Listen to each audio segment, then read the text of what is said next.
अस्सलामुअलैकुम वरहमतुल्लाहि वबरकातुहू। आप देख रहे हैं टॉप 5 न्यूज़ और आज 27 अक्टूबर 2024 है और आज दिन है इतवार का। नाज़रीन किराम, इस वक्त इसराइल के मुख्तलिफ इलाकों पर मुख्तलिफ तरह के लबनान से हमले चल रहे हैं। आज की जो सुबह सवेरे बड़ी खबर आई है लबनान से, वो ये है कि लबनान से ड्रोन अटैक हुआ है इसराइल पर। और इसराइल का मशहूर शहर अक्का है, जहां पर एक इमारत पर ये ड्रोन जाकर लगे हैं। मेरे सामने इसराइली अखबारात और मीडिया नेटवर्क की रिपोर्ट्स मौजूद हैं, जैसे कि मारीफ अखबार है, जैसे कि इसराइली टेलीविज़न 14 है और जैसे कि इसराइल का मशहूर अखबार यदियोत अहरोनोत टाइम्स ऑफ इसराइल है, जिन पर यह तस्दीक की गई है कि ये जो ड्रोन हैं ये जाकर एक इमारत से लगे हैं। और उस इमारत के बारे में मारीफ अखबार ने कहा है कि वो इमारत एक बुनियादी तौर पर फैक्ट्री थी फौज की, जिस पर जाकर ये ड्रोन लगे हैं। लेकिन दूसरी तरफ ये भी खबरें आ रही हैं कि इन ड्रोन अटैक्स में कम से कम 2 इसराइली शहरी मॉडरेटली ज़ख्मी हुए हैं, यानी मामूली थोड़े बहुत ज़ख्मी हुए हैं। दूसरी तरफ रात गए इसराइल की तरफ से लबनान के दारुल हुकूमत बैरूत में वाक़े वाहिया इलाके पर शदीद हमला किया गया है और इसराइली फ़ौज के मुताबिक इस हमले में हमने लबनानी जंगजुओं के यानी कि हिजबुल्लाह के ठिकानों को तबाह किया है।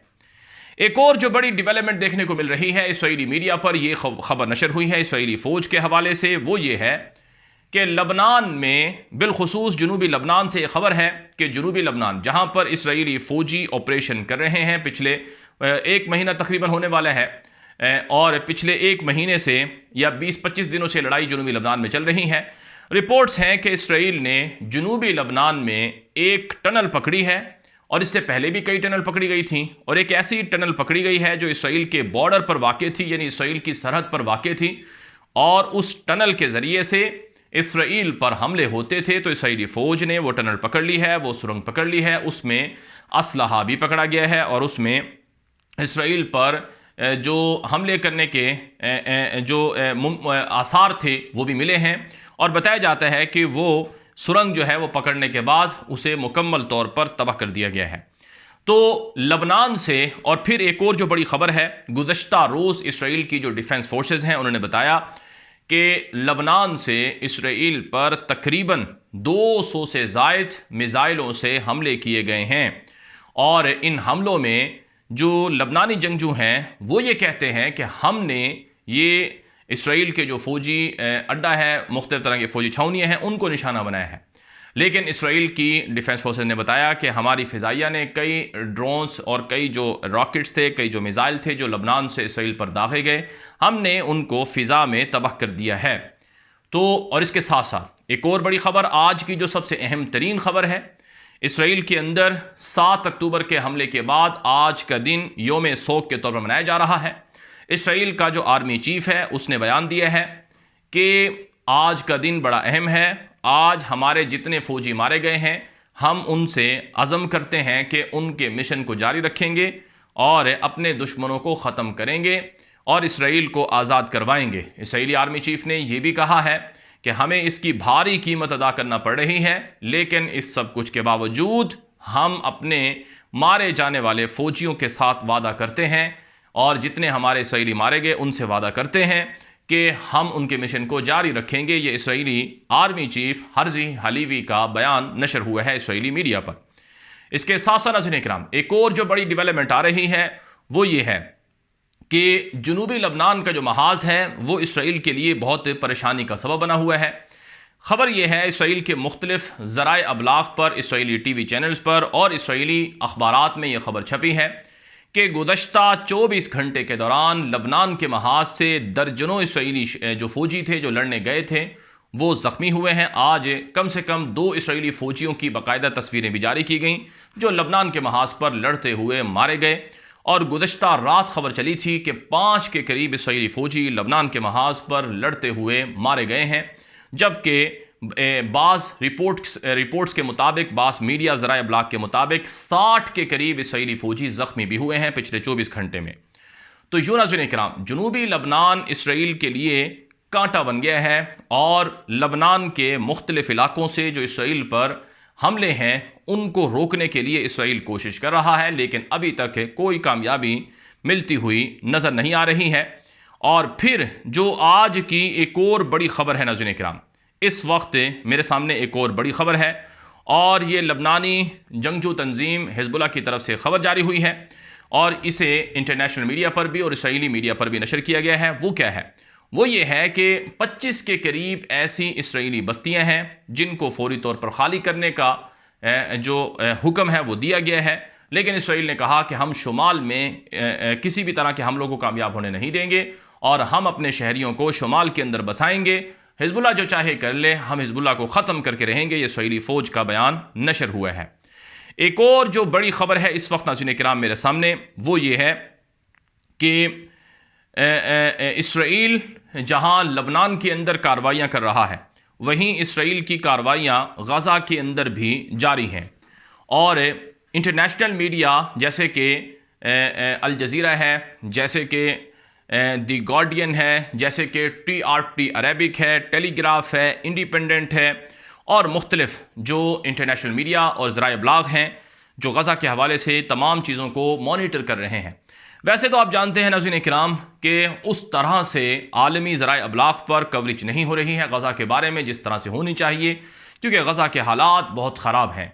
मेरे सामने एक खबर है द गार्डियन की, आप खबर देखें कि इजरायली एयर स्ट्राइक्स किल एटलीस्ट 72 अक्रॉस गज़ा, कि इसराइल का एक हमला हुआ है, एक नहीं बल्कि कई हमले हुए हैं, यानी एयर स्ट्राइक यानी फ़िज़ाई बमबारी हुई है।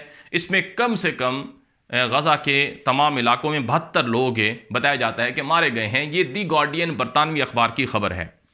इसी तरह से एक और जो मेरे सामने खबर है वो ये है अल जज़ीरा की।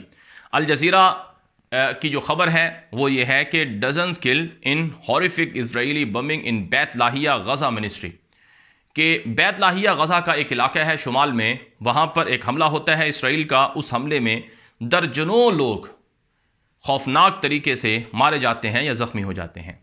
एक और बड़ी खबर है, अल जज़ीरा ही ने इसे रिपोर्ट किया है कि everyone in Gaza at risk of dying as Israeli army kills 45 इन बैत लाहिया, कि हर कोई ख़तरे में है गज़ा में, क्योंकि इसराइल का जो ताज़ा हमला हुआ है उसमें कम से कम 45 लोग मारे गए हैं और हर किसी को ख़तरा है। फिर नाज़रीन किराम जो TRT अरेबिक है, जो तुर्की का मशहूर तुर्की की न्यूज़ एजेंसी है, उसने खबर लगाई कि 387वां दिन है गज़ा की लड़ाई का और इसमें इसराइली फ़ौज की जो कार्रवाइयाँ हैं बिलखुसूस शुमाली गज़ा के इलाकों में वो चल रही हैं और दर्जनों शुहदा, दर्जनों जो ज़ख्मी हैं उनको देखा गया है बैत लाहिया में। और हस्पताल जो हैं जैसे कि कमाल अदवान हस्पताल है और बाकी, वो इस वक्त वो ज़ख्मियों का इलाज भी नहीं कर पा रहे हैं क्योंकि उनके लिए मुश्किलात हैं। ये इसराइल के जो वहाँ पर हमले हैं उस हवाले से TRT ने रिपोर्ट दी है। फिर एक और ख़बर सुन लीजिए, ये खबर है इंडिपेंडेंट की, ये भी बरतानिया का मशहूर मीडिया नेटवर्क है। इसने खबर लगाई है कि RAF's Gaza photos could be use against Israel in war crimes code. ये बरतानवी अखबार है जो खबर लगा रहा है कि बरतानिया का एक स्पाई जहाज़ है, एक जासूस जहाज़ है जो मुसलसल गज़ा के ऊपर परवाज़ करता है और ये पिछले 1 साल से परवाज़ें कर रहा है और इसका हदफ ये है कि गज़ा में जो इसराइली हॉस्टेजेस हैं उनके बारे में ये तस्वीरें इकट्ठी करे या मालूमात इकट्ठी करे।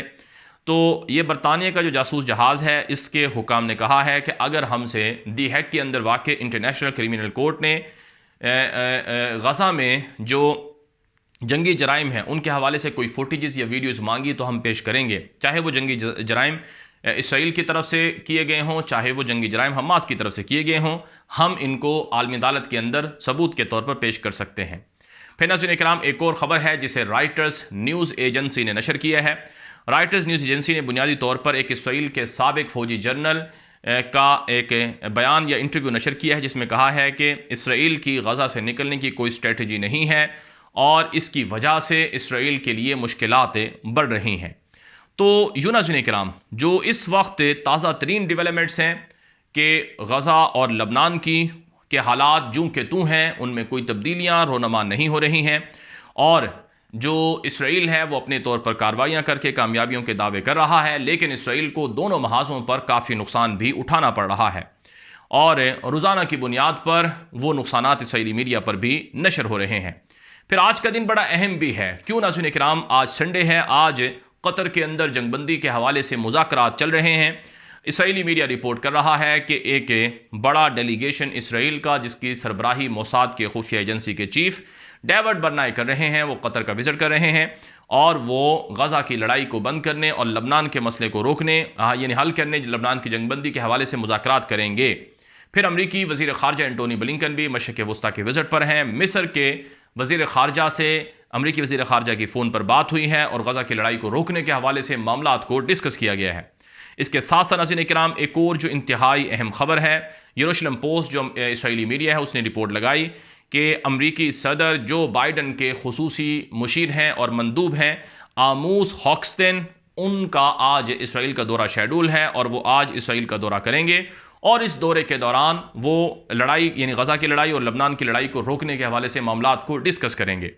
नाज़रीन किराम एक और बड़ी खबर है जर्मनी के हवाले से, जिसे अल जज़ीरा ने नकल किया है। खबर क्या है कि वज़ारत ख़ारजा जर्मनी की तरफ से ये बताया गया है कि पिछले 3 महीनों में इसराइल को $100 मिलियन से ज़ायद का असलहा कम से कम जर्मनी की तरफ से फ़राहम किया गया है। तो जर्मनी हो, फ़रांस हो, अमरीका हो, बरतानिया हो, इनकी तरफ से इसराइल को धड़ाधड़ असलहा दिया जा रहा है, जो बदकिस्मती से गज़ा में और इसी तरह से लबनान के अंदर इस्तेमाल हो रहा है। ये अब तक की अहम तरीन मालूमात थी, गज़ा और लबनान की अपडेट थी जो अब तक पहुंचाई गई हैं। मज़ीद इस तरह की मालूमात और ख़बरों के लिए आप हमारे यूट्यूब चैनल टॉप 5 न्यूज़ को लाजमी फॉलो कर लें, सब्सक्राइब कर लें और मज़ीद ख़बरों के लिए आप हमारे सोशल मीडिया अकाउंट्स जिनके लिंक्स इस वीडियो के नीचे हैं उनको फॉलो कर लें, जैसे कि एक्स अकाउंट है, जैसे कि टेलीग्राम चैनल, जैसे कि व्हाट्सअप चैनल, व्हाट्सअप ग्रुप, इन सबको फॉलो कर लें। और हमारे मुतबादिल यूट्यूब चैनल हैं GNM न्यूज़, खबरों की दुनिया, उन्हें भी सब्सक्राइब कर लें। इजाज़त दीजिए। अस्सलाम वालेकुम रहमतुल्लाहि व बरकातुहू।